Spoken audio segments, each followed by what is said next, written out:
सहनाववतो सहनौ भुनक्तो सह वीर्यङ्करवावहै तेजस्विनावधीतमस्तु मा विद्विषावहै। ॐ शान्ति शान्ति शान्तिः। ॐ श्रुतिस्मृतिपुराणानाम् आलयं करुणालयं नमामि भगवत्पादं शङ्करं लोकशङ्करं नमामि भगवत्पादशङ्करं लोकशङ्करं वन्दे तं सच्चिदानन्दं यतिवर्यं महामतिं वेदवेदान्तसारज्ञं सद्गुरुं प्रणतोऽस्म्यहम् सदाशिवसमारम्भां शङ्कराचार्यमध्यमाम् अस्मदाचार्यपर्यन्तां वन्दे गुरुपरम्पराम्।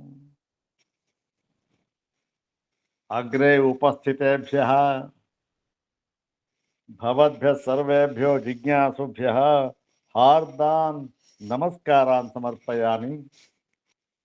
ब्रह्मसूत्र शांकर भाष्ये तृतीयाध्याये तृतीये पादे नवसूत्रात्मकेऽस्मिन् एकोनत्रिंशत्तमे लिंगभूयस्वाधिकरणे तस्मिन् लिंगभूयस्वाधिकरणे उपनिबद्धेषु नवसूत्रेषु इदानीं द्वितीयं सूत्रं द्विवारं पठित्वा सूत्रार्थं तद्भाष्यभागं च यथाचार्यानुग्रहं विचारयामः।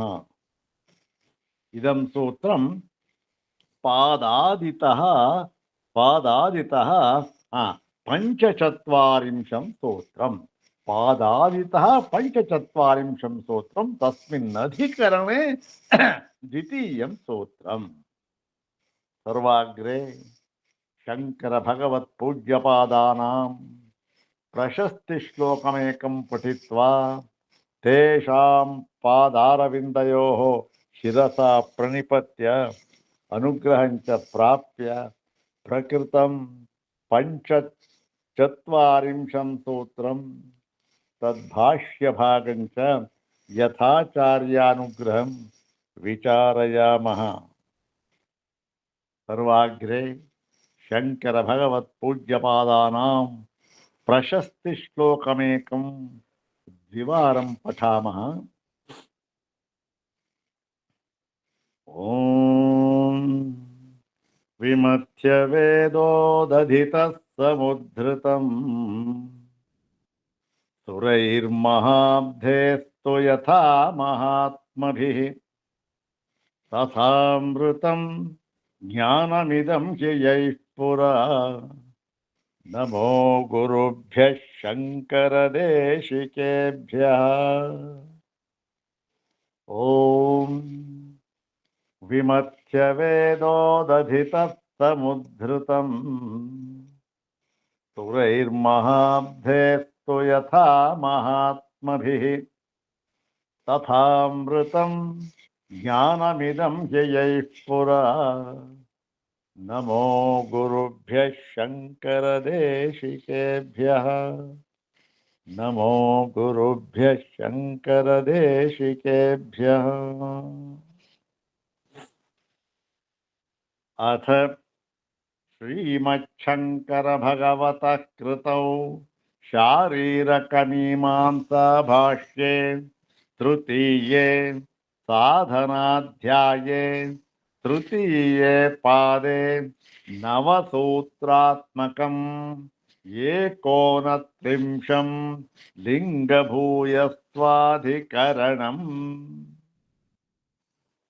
इदानीं तस्मिन् लिङ्गभूयस्त्वाधिकरणे उपनिबद्धानि सर्वाणि नवसूत्राणि एकवारं पठामः। ओम ಲಿಂಗಭೂಯಸ್ತ್ವಾತ್ ತದ್ಧಿಬಲೀಯಸ್ತದಪಿ ಓಂ ಪೂರ್ವವಿಕಲ್ಪ ಪ್ರಕರಣಾತ್ ಸ್ಯಾತ್ ಕ್ರಿಯಾಮಾನಸವತ್ ಓಂ ಅತಿದೇಶಾಚ್ಚ ಓಂ ವಿದ್ಯೈವತು ನಿರ್ಧಾರಣಾತ್ ಓಂ ದರ್ಶನಾಚ್ಚ ಓಂ ಶ್ರುತ್ಯಾದಿಬಲೀಯಸ್ತ್ವಾಚ್ಚ ನ ಬಾಧಃ ಓಂ ಅನುಬಂಧಾದಿಭ್ಯಃ ಪ್ರಜ್ಞಾಂತರ ಪೃಥಕ್ತವದೃಷ್ಟಶ್ಚ ತದುಕ್ತಂ ಓಂ ನ ಸಾಮಾನ್ಯಾದಪ್ಯುಪಲಬ್ಧೇರ್ಮೃತ್ಯುವನ್ನ ಹಿ ಲೋಕಾಪತ್ತಿಃ ಓಂ ಪರೇಣ ಚ ಶಬ್ದಸ್ಯ ತಾದ್ವಿಧ್ಯಂ ಭೂಯಸ್ತ್ವಾತ್ಮನುಬಂಧಃ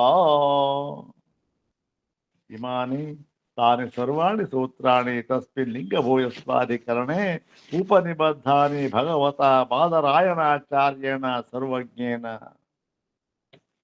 ಇದಾನೀಂ ಪ್ರಕೃತಂ ಸೂತ್ರಂ ತಸ್ಮಿನ್ ಅಧಿಕರಣೆ ದ್ವಿತೀಯಂ ಸೂತ್ರಂ ಪ್ರಕೃತಂ ಸೂತ್ರಂ ದ್ವಿವಾರಂ ಪಠಾಮಃ ಓಂ ಪೂರ್ವವಿಕಲ್ಪ ಪ್ರಕರಣಾತ್ ಸ್ಯಾತ್ ಕ್ರಿಯಾಮಾನಸವತ್ ಓಂ ಪೂರ್ವವಿಕಲ್ಪ ಪ್ರಕರಣಾತ್ ಸ್ಯಾತ್ ಕ್ರಿಯಾಮಾನಸವತ್ ಇದು ಪೂರ್ವಪಕ್ಷ ಸೂತ್ರ. ಹಿಂದೆ ಏನಾಗಿತ್ತು? ಪೂರ್ವ ಪಕ್ಷವನ್ನ ಅನುವಾದ ಮಾಡಿಕೊಂಡು ಏನು ಪೂರ್ವ ಪಕ್ಷವನ್ನ ಅನುವಾದ ಮಾಡಿಕೊಂಡು ಸಿದ್ಧಾಂತದಿಂದ ಉಪಕ್ರಮಿಸಿದ್ದರು. ಯಾರು? ಭಗವಾನ್ ಬಾದರಾಯಣರು. ಲಿಂಗಭೂಯಸ್ತ್ವಾತ್ ತದ್ಧಿಬಲೀಯಸ್ತದಪಿ ಎಂಬುದಾಗಿ ಸಿದ್ಧಾಂತ ಸೂತ್ರದಿಂದ ಉಪಕ್ರಮಿಸಿದ್ದರು. ಏನು ಅಂತಂದ್ರೆ ನೋಡಿ, ಈ ಅಗ್ನಿರಹಸ್ಯ ಬ್ರಾಹ್ಮಣದಲ್ಲಿ ಇಲ್ಲಿ ವಾಜಸನೇಯ ಸಂಹಿತೆಯ ಅಗ್ನಿರಹಸ್ಯ ಬ್ರಾಹ್ಮಣದಲ್ಲಿ ಒಂದಾನೊಂದು ಪ್ರಕರಣ ಇದೆ, ಅಗ್ನಿರಹಸ್ಯ ಬ್ರಾಹ್ಮಣ ಅಂತ. ಅದರಲ್ಲಿ ಅಗ್ನಿಗಳನ್ನು ಹೇಳಿದ್ದಾರೆ. ಯಾವ ಅಗ್ನಿಗಳನ್ನ? ಮನಶ್ಚಿದ ಅಗ್ನಿ, ಮತ್ತೆ ಚಕ್ಷುಶ್ರಿತ ಶ್ರೋತ್ರ ಅಂತ ಬೇಕಾದಷ್ಟು ಈ ಇಂದ್ರಿಯಗಳನ್ನ ಒಂದೊಂದು ಕೂಡ ಅಗ್ನಿಗಳು ಅಂತ ಹೇಳಿ ಆ ಅಗ್ನಿಗಳನ್ನ, ಆ ಒಂದು ಇಂದ್ರಿಯಗಳನ್ನ ಇದೆಯಲ್ಲ, ಅದನ್ನ ಅಗ್ನಿ ಎಂಬುದಾಗಿ ಉಪಾಸನೆ ಮಾಡಬೇಕು. ಚಕ್ಷುಗ್ನಿ ಅಂದ್ರೆ ಏನು? ಕಣ್ಣಗ್ನಿನ. ಆ ಕಣ್ಣನ್ನ ನಾವು ಅಗ್ನಿ ಎಂದು ಉಪಾಸನೆ ಮಾಡಬೇಕು. ಸರಿ, ಏನಾಗುತ್ತೆ ಅಂದ್ರೆ ಕಣ್ಣಿಗೆ ಯಾವ ದೋಷವೂ ಬರೋದೇ ಇಲ್ಲ. ಹೌದಾ? ಇದು ಸಹಜ. ಇದು ಯಾವ ಅಧಿದೇವತೆಯನ್ನ ಕುರಿತು ನಾವು ಉಪಾಸನೆನೋ ಪೂಜೆನೋ ಏನೋ ಮಾಡಿ ಸಂತುಷ್ಟಗೊಳಿಸಿದರೆ, ಅವ್ರು ಸಂತುಷ್ಟರಾದರೆ ಅನುಗ್ರಹ ಮಾಡ್ತಾರೆ. ಇದು ಹೀಗಾಗಿ ಉಪಾಸನೆ ಮಾಡಬೇಕು ಅಂತ ಹೇಳಿದ್ರು. ಆಯ್ತು, ಅವೆಲ್ಲ ಸರಿ. ಆದರೆ ಏನಾದರೆ ಈ ಇದೆಲ್ಲ ಅಗ್ನಿಗಳನ್ನ ಹೇಳಿದ್ದಾರಲ್ಲ, ಇದು ಸ್ವತಂತ್ರವಾಗಿ ಇವೆಯೋ ಅಂದ್ರೆ ಸ್ವತಂತ್ರಾಗ್ನಿಗಳು ಅಂದ್ರೇನು? ಯಾವುದಕ್ಕೂ ಸಂಬಂಧಪಟ್ಟಿಲ್ಲವೋ ಅಂತ ಅರ್ಥ. ಯಾವುದೋ ಒಂದು ಅಗ್ನಿ ಇದೆ, ಸ್ಥಾಪನೆ ಮಾಡದ, ಅದು ಸ್ವತಂತ್ರ ಅಂತ ಆಗ್ಬಿಡುತ್ತಾ? ಅಗ್ನಿ ಏನು ಪೂಜೆ ಮಾಡೋದಿಲ್ಲ. ಅಗ್ನಿ ಸ್ಥಾಪನೆ ಮಾಡಿ ಏನು ಮಾಡಿದ್ರು? ಅದು ಯಾವುದೋ ಒಂದು ಪ್ರಧಾನ ಹೋಮ, ಏನೋ ನವಗ್ರಹ ಹೋಮ ಅಂತಲ್ಲ ಏನೋ ಮಾಡ್ತೀರಾ, ಅದಕ್ಕೆ ಅಂಗವಾಗಿ ಅದೆಲ್ಲ ಸ್ಥಾಪನೆ ಮಾಡ್ತೀರಾ. ಅಗ್ನ್ಯಾಧಾನ ಮುಂತಾದವನ್ನೆಲ್ಲ ಮಾಡ್ತೀರ. ಹೌದು ತಾನೆ? ನಾವು ಮಾಡ್ತೇವೆ. ಹೀಗೆ ಸಾಮಾನ್ಯವಾಗಿ ಏನಾಗಿದೆ, ಇವೆಲ್ಲ ಅಗ್ನಿ ಅಂತಕ್ಕಂಥದ್ದು ಆಧಾರ ಮಾಡಬೇಕು. ಅವೆಲ್ಲ ಏನು? ಕ್ರಿಯಾಂಗವಾಗಿ ನಾವು ಅದನ್ನ ತಿಳಿಯಬೇಕು. ಯಾವುದೋ ಒಂದು ಕ್ರಿಯೆ ಅಂಗವಾಗಿದೆ ಅಷ್ಟೇ. ಅದು ಕಲಶ ಪೂಜೆ ಅಂತೀವಿ. ಕಲಶ ಪೂಜೆ ಸ್ವತಂತ್ರವಾದ ಪೂಜೆನಾ? ಅಲ್ಲ. ಯಾವುದೋ ಒಂದು ಪ್ರಧಾನವಾದ ಪೂಜೆ ಅಂತ ಇದೆ, ವ್ರತ ಅಂತ ಇದೆ, ಅದಕ್ಕೆ ಶೇಷವಾಗಿ ಅಂಗವಾಗಿ ಇದನ್ನು ಹೇಳಿದ್ದಾರೆ. ಹಾಗೆ ಇದು ಕೂಡ ಸ್ವತಂತ್ರವಾಗಿ ಹೇಳಿಲ್ಲ. ಇಲ್ಲಿ ಮತ್ತೇನನ್ನು ಹೇಳಿ, ಇಲ್ಲಿ ಈ ಶೇಷವಾಗಿ ಅಂದ್ರೇನು? ಯಾವುದೋ ಒಂದು ಕ್ರಿಯೆಗೆ ಅಂಗವಾಗಿ ಹೇಳಿದ್ದಾರೆ. ಇಷ್ಟು ಕೂಡ ಪೂರ್ವ ಪಕ್ಷವನ್ನು ಮಾಡಿಕೊಂಡು ಅದಕ್ಕೆ ಇದು ಕೂಡ ಅಧ್ಯಾಹೃತವಾಗಿದೆ. ಇದನ್ನು ಹೇಳಿಲ್ಲ ಸೂತ್ರದಲ್ಲಿ. ಇಷ್ಟು ಕೂಡ ಹೀಗೆಂಬ ಪೂರ್ವ ಪಕ್ಷೋ ಬಂದೊದಗಲಾಗಿ ಇಲ್ಲಿಂದ ಶುರು. ಏನಾಗುತ್ತೆ?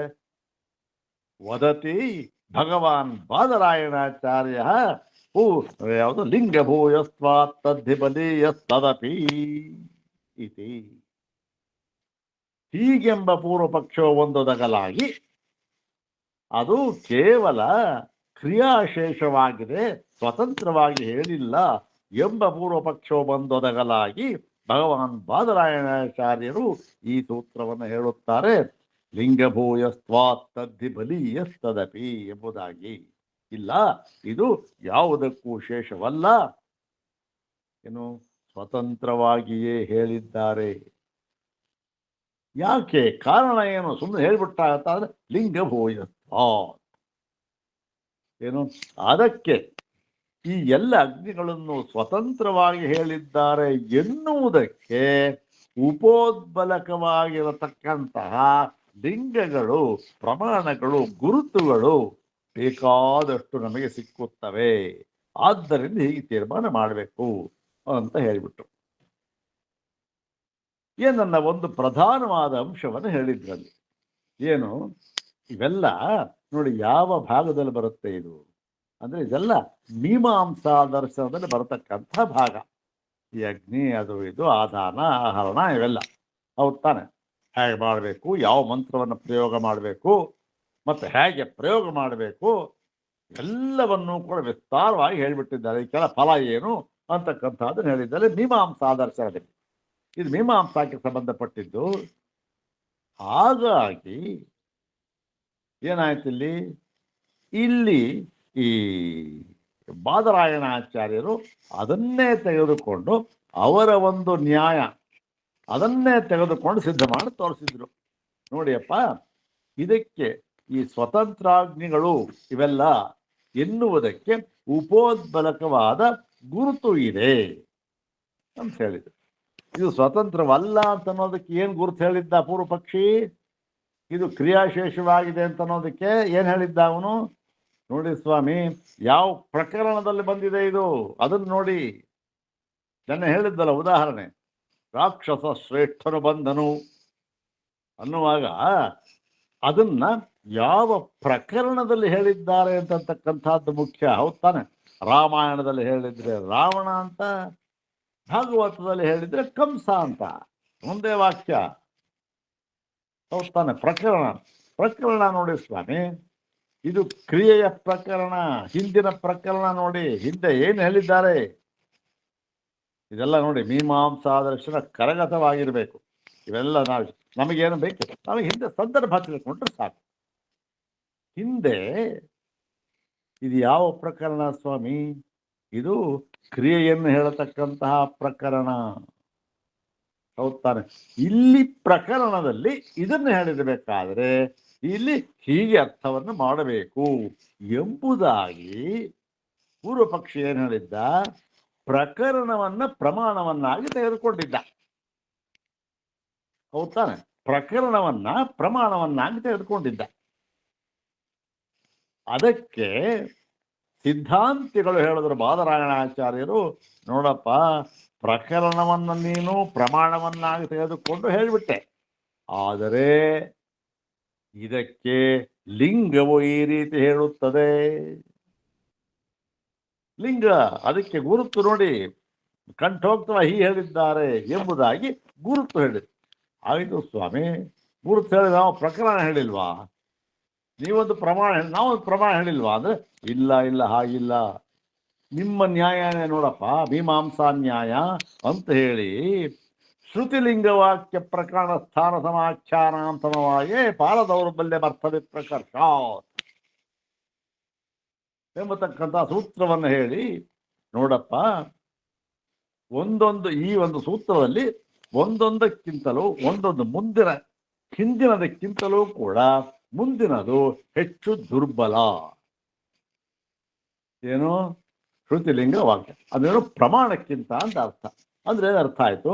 ನೋಡಪ್ಪ, ಶ್ರುತಿಯ ಪ್ರಮಾಣಕ್ಕಿಂತ ಶ್ರುತಿ ಪ್ರಮಾಣಾತ್ ಏನು ಶ್ರುತಿ ಆಜ್ಞೆಯಿಂದ ಶ್ರುತಿ ಲಿಂಗ ಈ ಲಿಂಗ ಪ್ರಮಾಣ ಇದೆಯಲ್ಲ ಅದು ದುರ್ಬಲಂ. ಲಿಂಗ ಪ್ರಮಾಣಂ ದುರ್ಬಲಂ. ಶ್ರುತಿ ಪ್ರಮಾಣಾತ್ ಲಿಂಗ ಪ್ರಮಾಣಂ ದುರ್ಬಲಂ. ಲಿಂಗ ಪ್ರಮಾಣಾತ್ ವಾಕ್ಯ ಪ್ರಮಾಣಂ ದುರ್ಬಲಂ. ವಾಕ್ಯ ಪ್ರಮಾಣಾತ್ ಪ್ರಕರಣ ಪ್ರಮಾಣಂ ದುರ್ಬಲಂ.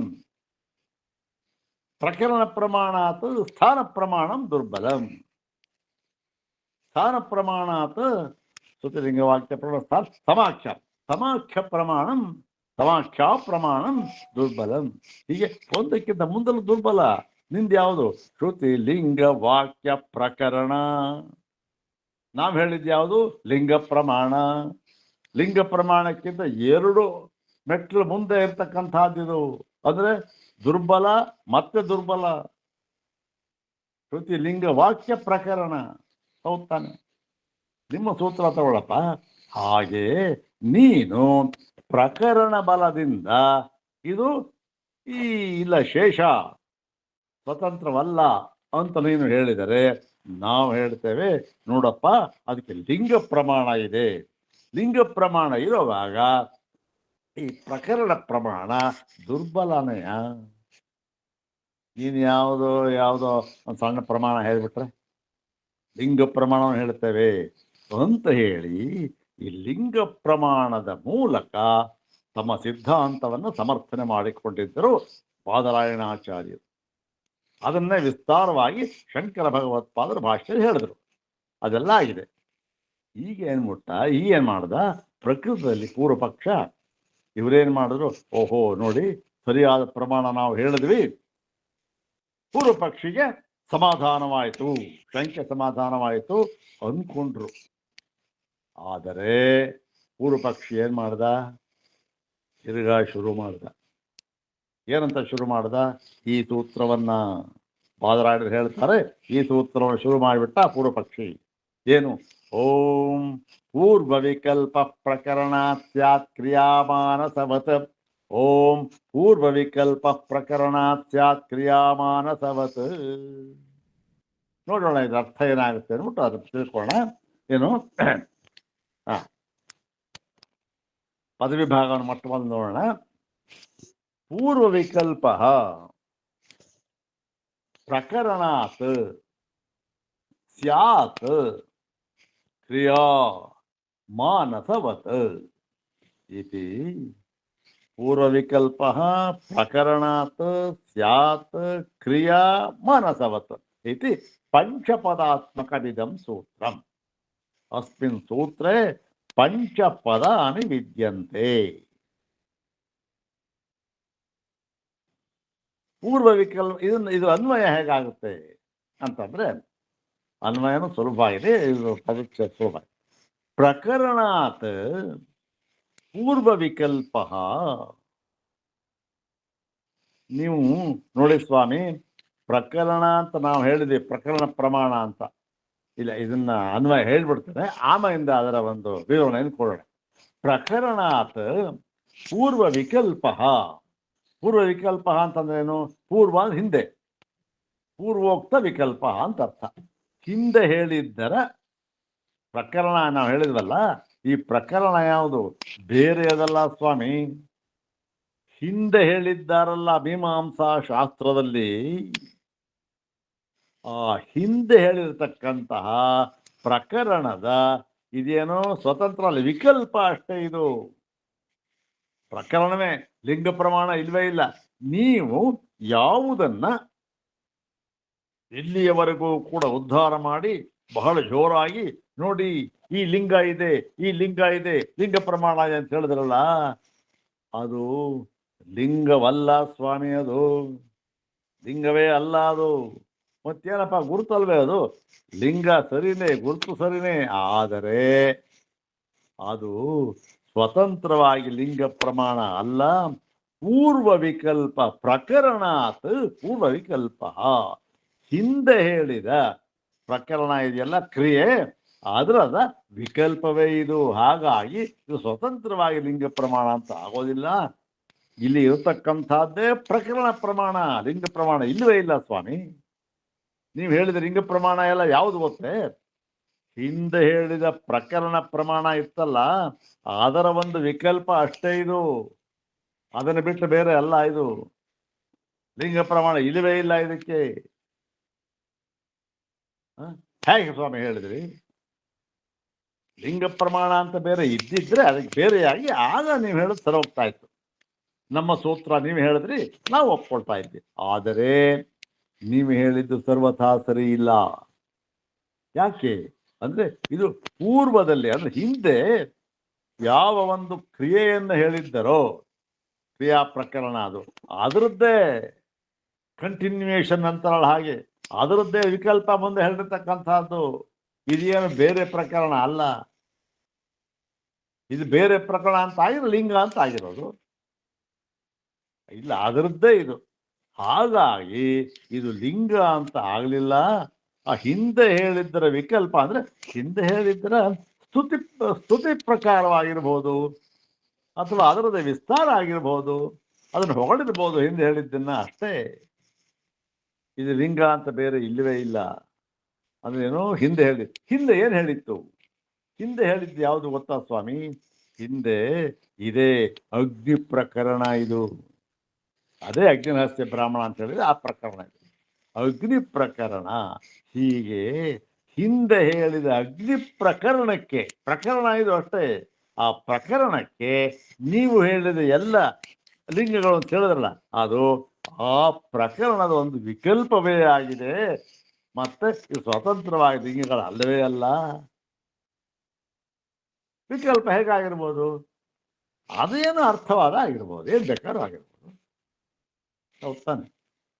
ಹಾಗಾಗಿ ಏನಾಯ್ತಿದು, ನೀವು ಲಿಂಗ ಪ್ರಮಾಣ ಅಂತ ಹೇಳಿದ್ರಲ್ಲ, ಅದು ಹೊಂದೋದೇ ಇಲ್ಲ. ಇಲ್ಲಿ ಇರ್ತಕ್ಕಂಥಂತೆ ಒಂದು ಅದು ಪ್ರಕರಣ ಪ್ರಮಾಣ.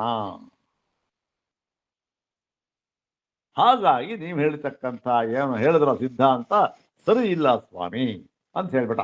ಏನು? ಪ್ರಕರಣಾತ್ ಪೂರ್ವ ವಿಕಲ್ಪ. ಪೂರ್ವ ವಿಕಲ್ಪ ಅಂದ್ರೆ ಪೂರ್ವೋಕ್ತ ಅಗ್ನಿ ಪ್ರಕರಣಸ್ಯ ವಿಕಲ್ಪ ಅಂತ ಅರ್ಥ. ಪೂರ್ವೋಕ್ತ ಅಗ್ನಿ ಪ್ರಕರಣಸ್ಯ ವಿಕಲ್ಪ ಸ್ಯಾತ್. ನೋಡಿ ಸ್ವಾಮಿ, ಇದು ಪ್ರಕರಣದಿಂದ, ಅಗ್ನಿ ರಹಸ್ಯ ಬ್ರಾಹ್ಮಣ ಹೇಳಿದ್ದಾರೆ, ಅಗ್ನಿ ಪ್ರಕರಣ ಇದು. ಆ ಪ್ರಕರಣದಿಂದ ಹಿಂದೆ ಆ ಅಗ್ನಿ ಪ್ರಕರಣಕ್ಕೆ ಅಗ್ನಿ ಕ್ರಿಯೆ ಏನು ಹೇಳಿತ್ತಲ್ಲ, ಅದರಲ್ಲಿ ಹೇಳಿರತಕ್ಕಂಥ ಅಗ್ನಿ ಪ್ರಕರಣ ಅದರ ವಿಕಲ್ಪವೇ ಇದು. ಸ್ಯಾತ್, ವಿಕಲ್ಪವೇ ಆಗುತ್ತದೆ. ಹೇಗೆ ಅಂದ್ರೆ ಇದಕ್ಕೆ ನೋಡಿ ಉದಾಹರಣೆ ಏನು? ಮಾನಸವತ್, ಮಾನಸದಂತೆ. ಮಾನಸದಂತೆ ಏನು? ಮಾನಸದಂತೆ, ಮಾನಸದಂತೆ ಕ್ರಿಯಾ, ಇದು ಕೂಡ ಕ್ರಿಯೆಯೇ ಆಗಿದೆ. ಇದು ಏನಲ್ಲ, ಇದು ಬೇರೆ ಯಾವುದೋ ಸ್ವತಂತ್ರವಾಗಿ ಏನೋ ಬಂದಿಲ್ಲ. ಇದು ಕೂಡ ಕ್ರಿಯೆಯೇ, ಇದಕ್ಕೆ ಅಂಗವಾಗಿ, ಕ್ರಿಯೆ ಅಂಗವಾಗಿ ಬಂದಿದೆ. ಇದು ಕೂಡ ಕ್ರಿಯಾ ವಿಷಯ ಅಂತ. ಅಲ್ಲಿಗೇನು? ಪೂರ್ವ ವಿಕಲ್ಪ ಪ್ರಕರಣಾತ್ ಸ್ಯಾತ್ ಕ್ರಿಯಾಮಾನಸವತ್. ಈ ಸೂತ್ರಕ್ಕೆ ನಾವು ಅನ್ವಯ ಮಾಡ್ಕೊಂಡ್ರೆ ಹೇಗಾಗುತ್ತೆ? ಪ್ರಕರಣಾತ್ ಪೂರ್ವ ವಿಕಲ್ಪ ಪೂರ್ವೋಕ್ತ ಅಗ್ನಿ ಪ್ರಕರಣಕ್ಕೆ ವಿಕಲ್ಪ ಸ್ಯಾತ್. ಕಥಂ? ಕಥಂ ಇತ್ಯುಕ್ತೆ ಮಾನಸವತ್. ಮಾನಸವತ್ ಕಿಂ ಮಾನಸವತ್? ಮಾನಸವತ್ ಕ್ರಿಯಾ ವಿಷಯ, ಕ್ರಿಯಾಶೇಷ. ಹಿಂದೆ ಹೇಳಿದ ಕ್ರಿಯಾ ಅಂದ್ರೆ ಅದು ಅಗ್ನಿ ಪ್ರಕರಣ, ಅಗ್ನಿಗೆ ಅದಕ್ಕೆ ಸಂಬಂಧಪಟ್ಟ ಇದಷ್ಟೇ. ಹೀಗೆ ಕೇವಲ ಪ್ರಕರಣ ಪ್ರಮಾಣ ಒಂದೇ ಇಲ್ಲಿರ್ತಕ್ಕಂಥದ್ದು. ನೀವು ಹೇಳ್ತಕ್ಕಂಥ ಲಿಂಗ ಪ್ರಮಾಣ ಇಲ್ಲವೇ ಇಲ್ಲ ಇಲ್ಲಿ ಸ್ವಾಮಿ. ಹೀಗೆ ಇಲ್ಲದೆ ಇರತಕ್ಕಂಥದ್ದನ್ನ ನೀವು ತಪ್ಪಾಗಿ ತಿಳಿದು ಏನಂತ, ಇದೇ ಬೇರೆ ಅಂತ ಹೇಳಿ, ಇದು ಪ್ರಕರಣ, ಇದು ಲಿಂಗ ಅಂತ ಹೇಳಿಬಿಟ್ಟು ಆ ಸೂತ್ರವನ್ನ ಹೇಳಿಬಿಟ್ರಿ. ನೋಡಪ್ಪ, ನಿನಗೆ ಈ ಪ್ರಕರಣ ಪ್ರಮಾಣಕ್ಕಿಂತ ಲಿಂಗ ಪ್ರಮಾಣ ಇದೆಯಲ್ಲ ಅದು ಹೆಚ್ಚು ಶಕ್ತಿಶಾಲಿಯಾಗಿದೆ, ಆದ್ದರಿಂದ ನಮ್ದೇ ಹೆಸರು ಇಟ್ಬಿಟ್ರಲ್ಲ. ಲಿಂಗ ಇಲ್ಲವೇ ಇಲ್ಲ ಸ್ವಾಮಿ. ಇಲ್ಲಿದೆ. ಹಿಂದೆ ಹೇಳಿದ್ದರ ಒಂದು ಗುಣವಾದ ಅಷ್ಟೇ. ಗುಣವಾದ ಅಂದ್ರೆ ಇದು ಯಾವುದು? ಅದರ ಒಂದು ಶೇಷ. ವಿಕಲ್ಪ ಅಷ್ಟೆ ಅಂತ ಹೇಳ್ಬಿಟ್ಟ. ಅದು ಈ ಸೂತ್ರ, ಇದು ಪೂರ್ವ ಪಕ್ಷ ಹೇಳ್ಬಿಟ್ಟ. ಇಷ್ಟು ನಾವು ಇದಾಯ್ತು. ಇಲ್ಲಿ ಈ ಈ ಪೂರ್ವ ವಿಕಲ್ಪ ಪ್ರಕರಣ ಸ್ಯಾತ್ ಅನ್ನೋದು ಸರ ಹೋಗುತ್ತೆ, ಅರ್ಥ ಆಗುತ್ತೆ. ಅದು ಕ್ರಿಯಾ ಮಾನಸವತ್ತು, ಕ್ರಿಯಾ ಮಾನಸವತ್ತು ಅಂತ ಅನ್ನೋದು ನಮಗೆ ಗೊತ್ತಿಲ್ಲ.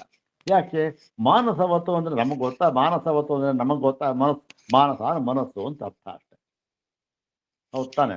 ಆದರೆ ಇಲ್ಲಿ ಹಾಗೆ ಮನಸ್ಸು ಅಂತ ಅರ್ಥವಾಗಬಹುದಾದರೂ ಕೂಡ ಇಲ್ಲಿ ಆ ಅರ್ಥವಲ್ಲ.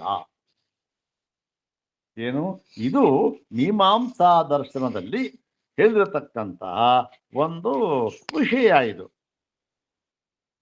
ಯಾವುದೋ ಒಂದಕ್ಕೆ ಸಂಬಂಧಪಟ್ಟಿರ್ತಕ್ಕಂಥ ವಿಷಯ. ಮಾನಸವತ್ತು ಅಂತಂತ ಮನಸ್ಸಾಗುತ್ತೆ ಎಲ್ಲಿ ಅಂತಕ್ಕಂಥ ಅದನ್ನ ಇಲ್ಲಿ ಭಾಷ್ಯಕಾರರು ಸೂಚ್ಯವಾಗಿ ಹೇಳಿದ್ದಾರೆ.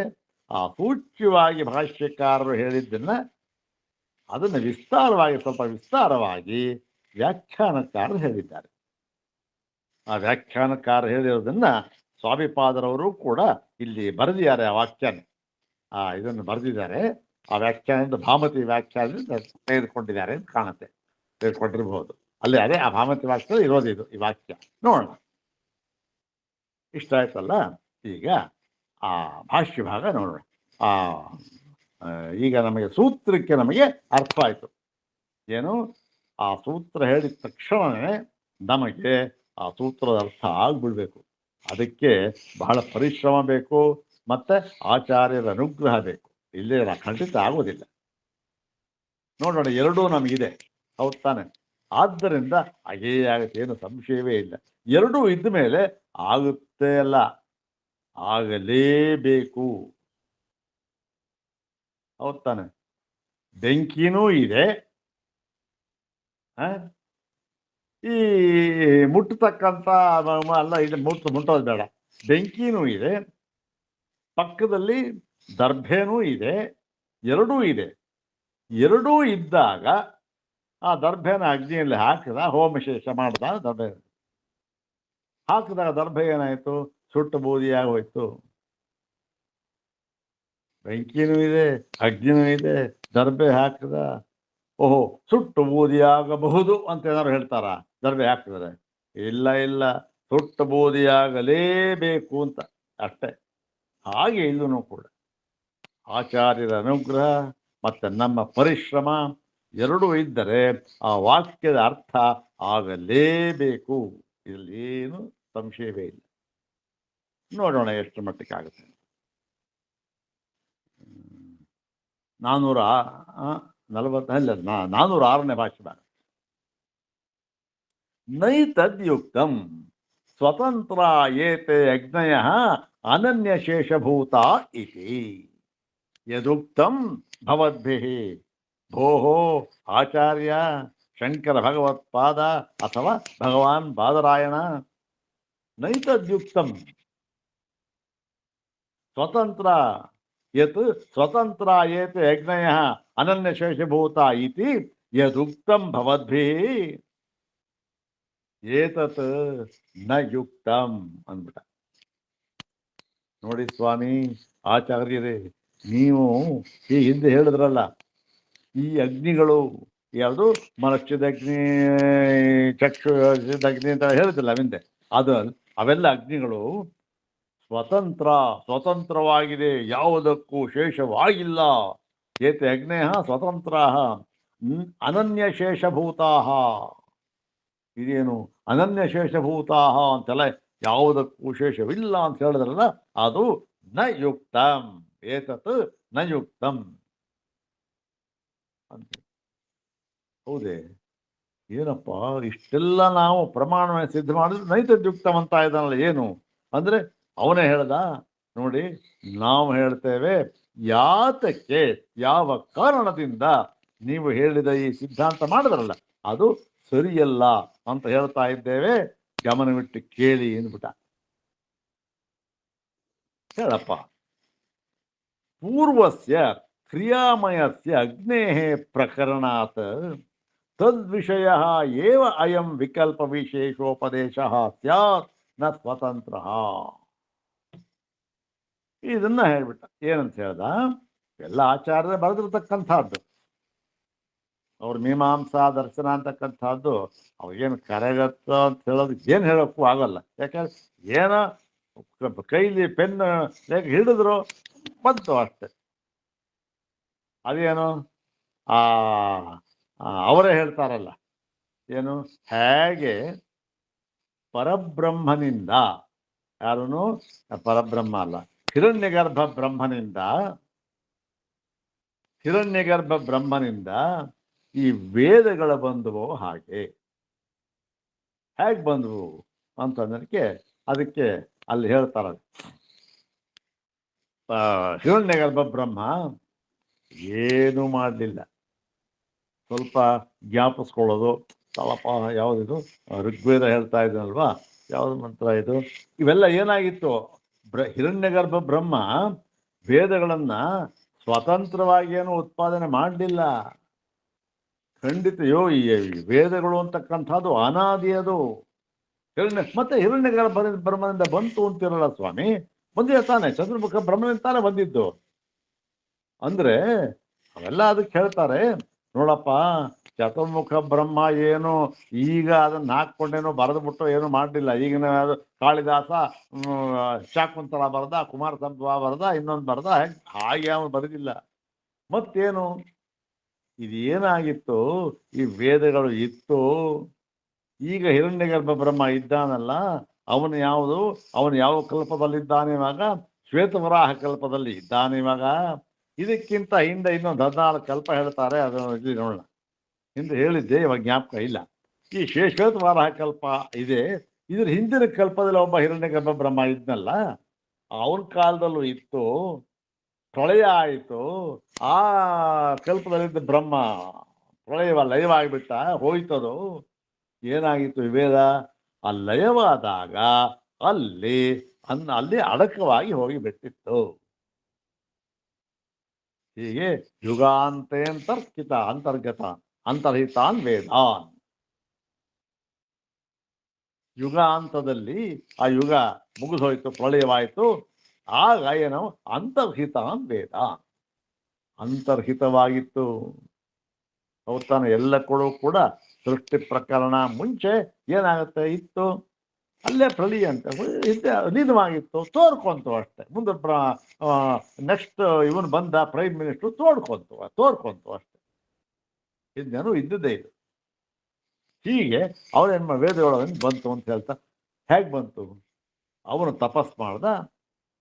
ತಪಸ್ಸು ಮಾಡಿದ್ದರಿಂದ ಹಿಂದೆ ಇತ್ತಲ್ಲ, ತನ್ನ ಒಂದು ಸಂಸ್ಕಾರದಿಂದ ಅದು ಕಂಡ್ಕೊಂಡ ಅಷ್ಟೆ, ಏನು ಪ್ರಯತ್ನ.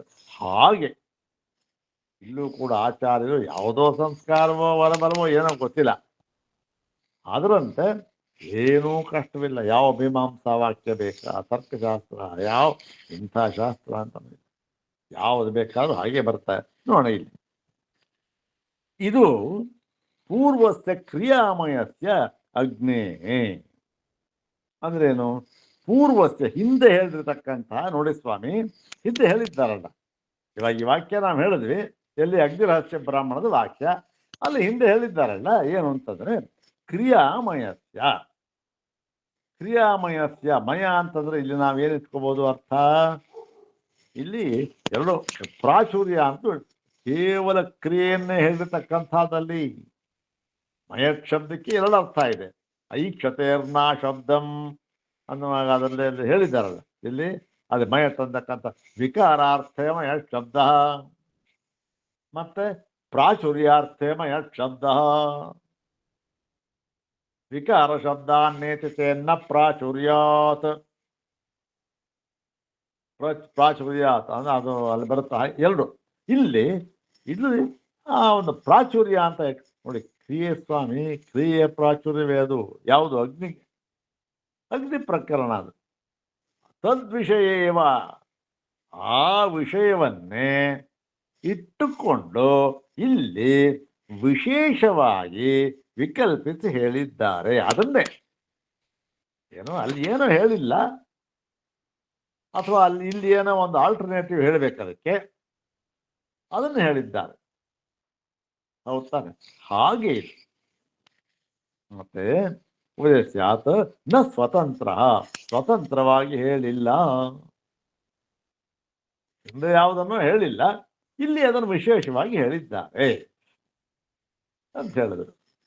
ಕೆಲವೊಂದು ವ್ರತ ಇದೆ, ಅದಕ್ಕೆ ಸಾಮಾನ್ಯವಾಗಿ ಹಿಂದೆ ಹೇಳುತ್ತಾರೆ ಪ್ರಕರಣ ನೋಡಿ, ನೀವು ಇಲ್ಲಿ ಈ ವ್ರತವೆಲ್ಲ ಮಾಡಬೇಕಾದ್ರೆ ಏನು ಮಾಡಬೇಕು, ಮೊಟ್ಟ ಮೊದಲಿಗೆ ಒಂದು ಆಸನವನ್ನು ಹಾಕಬೇಕು, ಅದರ ಮೇಲೆ ಏನು ಮಾಡಬೇಕು, ಅದರ ಮೇಲೆ ಬಟ್ಟೆ ಹಾಕಬೇಕು, ಒಂದು ವಸ್ತ್ರ ಹೊದಿಸ್ಬೇಕು, ಅದ್ರ ಮೇಲೆ ದರ್ಬೆ ಹಾಕಬೇಕು, ಅದ್ರ ಮೇಲೆ ಕೂತ್ಕೋಬೇಕು ಅಂತಾರೆ. ಆಯಿತು. ಮುಂದೆ ಒಂದೇನೋ ಒಂದು ಹೇಳ್ತಾರೆ, ಏನು ಮಾಡಿದ್ವಿ ನೋಡಿ, ಅಲ್ಲಿ ಹೇಳಿತ್ತಲ್ಲ ಅದು ಸರ್ವಾಯ್ತು, ಈಗ ವ್ರತ ಶುರು ಮಾಡಬೇಕು. ಶುರು ಮಾಡುವಾಗ ಏನು ಹೇಳ್ದ, ಅದು ಸಾಮಾನ್ಯ ನಿಯಮ, ಇದು ಎಲ್ಲರೂ ಆಸನ ಕೂತ್ಕೋಬೇಕಾದ ಹೀಗೆ.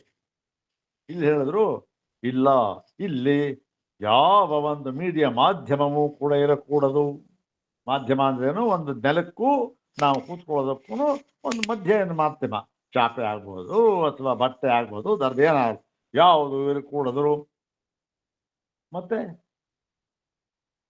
ಸ್ಥಂಡಿಲೇವ ಕರ್ತವ್ಯಂ ಅಂದ್ರೇನು, ನೆಲದ ಮೇಲೆ ಕುಳಿತುಕೊಂಡು ಮಾಡಬೇಕು ಅಂತ ಹೇಳಿದ್ದಾರೆ. ಈಗ ನೀವು ನೆಲದ ಮೇಲೆ ಕುಳಿತುಕೊಂಡು ಮಾಡಬೇಕು ಅಂತ ಅನ್ನೋದನ್ನೇ ಸ್ವತಂತ್ರವಾಗಿ ಹೇಳಿದ್ದಾರೆ ಕಣ್ರಿ, ಹಾಗೆ ಅಂತ ತಗೊಂಡ್ಬಿಟ್ರೆ ಅಯ್ಯೋ ಅದೇ ಸ್ವಾಮಿ ಹಿಂದೆ ಹೇಳಿದ್ರಲ್ಲ ಯಾವುದೋ ವ್ರತ, ಅದಕ್ಕೆ ವಿಶೇಷವಾಗಿ ವಿಕಲ್ಪ ಹೇಳಿದ್ದಾರೆ ಇಲ್ಲಿ ಅಷ್ಟೇ. ಹಾಗೆ ಇದೂ ಕೂಡ ಅಲ್ಲಿದ್ರೆ ವಿಕಲ್ಪ, ಇದು ಸ್ವತಂತ್ರ ಅಂತ ಹೇಳ. ನಾನು ಪ್ರಕರಣಾತ್ ಲಿಂಗ ಬಲಿಯ, ಅಲ್ಲಪ್ಪ ಏನೇ ಆಗಲಿ, ಅಲ್ಲಿ ಹೇಳಿದ್ದನ್ನ ಇಲ್ಲಿ ಹೇಳಿದ್ದಾರೆ ಅಂತ ಆಗಲಿ, ಏನೇ ಆಗಲಿ ಅದು ಮುಖ್ಯ ಅಲ್ಲ. ನಾವು ಅದಕ್ಕೆ ಗುರುತುಗಳನ್ನು ಹೇಳಿದ್ವಿ ತಾನೆ. ಗುರುತುಗಳನ್ನು ಹೇಳಿಬಿಟ್ಟು ಪ್ರಕರಣಕ್ಕಿಂತ ಲಿಂಗ ಬಲವತ್ತರವಾಗಿದೆ ಅಂತ ಹೇಳಿದ್ವಲ್ಲಪ್ಪ ನಾವು. ನೀ ಪ್ರಕರಣ ಪ್ರಮಾಣ ಹೇಳ್ಕೊಂಡೆ, ನಾವು ಲಿಂಗ ಪ್ರಮಾಣ ಹೇಳ್ಕೊಂಡ್ವಿ, ನಮ್ಮದು ಬಲವತ್ತರ ತಾನೇ ಹೇಳಿದ್ವಲ್ಲ ನಾವು ಅಂತ ಹೇಳಿದ. ಅದಕ್ಕೆ ಹೇಳಿದ ಪೂರ್ವ ಪಕ್ಷಿ, ಹೌದು ಸ್ವಾಮಿ ಹೇಳಿದ್ರಿ, ಸತ್ಯಂ ಏವಮೇತತ್, ಹೌದು ನೀವು ಹೇಳಿದ ಸರಿಯಾಗಿದೆ. ಪ್ರಕರಣ ಪ್ರಮಾಣಕ್ಕಿಂತಲೂ ಕೂಡ ಲಿಂಗ ಪ್ರಮಾಣ ಬಲವತ್ತರವಾಗಿದೆ, ಸರಿಯಾಗಿದೆ. ಆದರೆ ಲಿಂಗಮಪಿತು ಅಂತಿದೆ, ಲಿಂಗಮಪಿತು ಆತು, ಆದರೆ ಲಿಂಗಮಪಿ ಏವಂ ಜಾತೀಯಕಂ ನ ಪ್ರಕರಣಾತ್ ಬಲಿಯೋ ಭವತಿ. ಆದರೆ ಈ ಪರ್ಟಿಕ್ಯುಲರ್ ಈ ಒಂದು ಪ್ರಕರಣಕ್ಕೆ ಸಂಬಂಧಪಟ್ಟಂತೆ ಏನಾಗುತ್ತೆ, ಲಿಂಗ ಇರಬಹುದದು, ಇದ್ದರೂ ಕೂಡ ಈ ಒಂದು ಸಂದರ್ಭದಲ್ಲಿ ಆ ಸೂತ್ರವನ್ನ ನಾವು ಅನ್ವಯಿಸಬಾರದು. ನೀವು ಯಾವ ಸೂತ್ರವನ್ನು ಹೇಳಿ, ನಮ್ಮ ಸೂತ್ರನೇ ಅದು ಮೀಮಾಂಸಾ ಸೂತ್ರ, ಅದನ್ನೇ ಹೇಳಿಬಿಟ್ಟು ನೀವೇನು ಹೇಳ್ಬಿಟ್ರಲ್ಲ ಸ್ವತಂತ್ರ ಅಂತ, ಇಲ್ಲಿ ಆ ಸೂತ್ರವನ್ನ ಅನ್ವಯಿಸಲೇಬಾರದು. ನಿಮ್ಗೆ ಅದೇ ಗೊತ್ತಿದ್ದಲ್ಲ ಸ್ವಾಮಿ ಅನ್ಬಿಟ್ಟ. ನೋಡಿ, ನೀವು ಯಾವುದನ್ನ ಅನುಸರಿಸಿ ಅನ್ವಯಿಸಿ ಅದು ತಪ್ಪು, ನೀವು ಅದನ್ನ ಅನ್ವಯಿಸಲೇಬಾರದು, ಅನ್ವಯಕ್ಕೆ ಬರೋದಿಲ್ಲ ಇಲ್ಲಿ ಆ ಸೂತ್ರ. ಲಿಂಗಮಪಿತು, ಇಲ್ಲಿ ಲಿಂಗ ನೀವು ಹೇಳಿದ್ರಲ್ಲ, ಅದು ಏವಂಜಾತೀಯಕಂ ಅಂದ್ರೆ ಇಂತಹ ಸಂದರ್ಭದಲ್ಲಿ ಈ ಜಾತಿಯಲ್ಲಿ, ಅಂದ್ರೆ ಈ ಪ್ರಕರಣ ಹೇಳುವಾಗ, ಯಜ್ಞರಹಸ್ಯ ಇಂಥ ಪ್ರಕರಣ ಹೇಳುವಾಗ ಏನಾಗಿದೆ, ಇದು ನ ಪ್ರಕರಣ ಬಲಿಯ, ಪ್ರಕರಣಕ್ಕಿಂತಲೂ ಕೂಡ ಬಲಿಯ ಅಂತ ಆಗೋದಿಲ್ಲ. ಯಾಕೆ ಅಂತಂದ್ರೆ ಅನ್ಯಾರ್ಥ ದರ್ಶನಂ ಹಿ ಏತತ್, ಇದು ಅನ್ಯಾರ್ಥ ದರ್ಶನಂ. ಏನು, ಬೇರೆಯ ಒಂದು ಪ್ರಯೋಜನಕ್ಕಾಗಿ ಇಲ್ಲಿ ಬಂದಿರತಕ್ಕಂಥದ್ದು. ಅದೇ ಏನ ಗೊತ್ತಾದಿಲ್ಲ, ಏನಪ್ಪ ಬೇರೆ ಪ್ರಯೋಜನ ಹೇಗೆ ಅಂತಕ್ಕಂಥದ್ದನ್ನ ಹೌದು ಸ್ವಾಮಿ, ಇದು ಇದಕ್ಕಾಗಿ ಬಂದಿರತಕ್ಕಂಥದ್ದು. ನೀವು ಹೇಳಿದ ಸೂತ್ರವಾಗಲಿ ಅಥವಾ ಲಿಂಗ ಅಂತ ತಗೊಂಡು ಹೇಳಿದ್ರಲ್ಲ, ಅವು ಯಾವುದು ಲಿಂಗ ಸರಿ, ಆದರೂ ಕೂಡ ಅದು ಇಲ್ಲಿ ಅನ್ವಯಿಸೋದಿಲ್ಲ. ಅದಕ್ಕೆ ನಾವೇನಂತ ಕರಿಬಹುದು, ಇಲ್ಲಿ ಲಿಂಗ ಅಂತ ಕರೆಯೋದಕ್ಕಿಂತ ಅದನ್ನ ಯಾವುದೋ ಅರ್ಥವಾದ ಗುಣವಾದ ಅಂತ ಕರೆಯೋಣ. ಗುಣವಾದ ಅಂತ ಕರೆಯೋಣ, ಅಲ್ಲ ಕರೀಲೇಬೇಕು. ಹಾಗಾಗಿ ನೀವು ಉದ್ಧಾರ ಮಾಡಿರ್ತಕ್ಕಂತಹ ಸೂತ್ರ ಇಲ್ಲಿ ಅನ್ವಯವಾಗುವುದಿಲ್ಲ. ಆದ್ದರಿಂದ ನಿಮ್ಮ ವಾದ ಸರಿ ಇಲ್ಲ ಅಂದ್ಬಿಟ್ಟು ಹೇಗೆ ಅನ್ವಯವಾಗೋದಿಲ್ಲ ಅಂತಕ್ಕಂಥದ್ದನ್ನ ನಾಳೆ ದಿವಸ ಪಾಠ ಇಲ್ಲ. ಯಾಕೆಂದ್ರೆ ಋಗುಪಾಕರ್ಮ ನಾಳೆ ದಿವಸ ನಮ್ಮ ಇದ್ರಲ್ಲೂ ಮಾಡ್ತಾರೆ. ನಾನು ಹೋಗ್ತಾ 7 ಗಂಟೆಗೆ ಹೋಗಬೇಕು, 6:30 7 ಗಂಟೆ ಹೋಗಬೇಕು, 7 ಗಂಟೆ ಹೋಗಬೇಕು. ನಾಳೆ ದಿವಸ ಉಪಕರ್ಮ ಆದ್ದರಿಂದ ಅದು ಇಲ್ಲಿ ಪಾಠ ಇಲ್ಲ. ಉಪಕರ್ಮ ನೋಡಿ, ಇಲ್ಲಿ 2 ಕ್ರಿಯೆ ಅದು. ಉಪಕರ್ಮ ಅಲ್ಲೂ ಕೂಡ 2 ಕ್ರಿಯೆ ಅದು. ಒಂದು ಉತ್ಸರ್ಜನ, ಒಂದು ಉಪಕರ್ಮ ಅಂತ. ಎರಡೂ ಕೂಡ ಬೇರೆ ಬೇರೆ ಕ್ರಿಯೆಗಳು.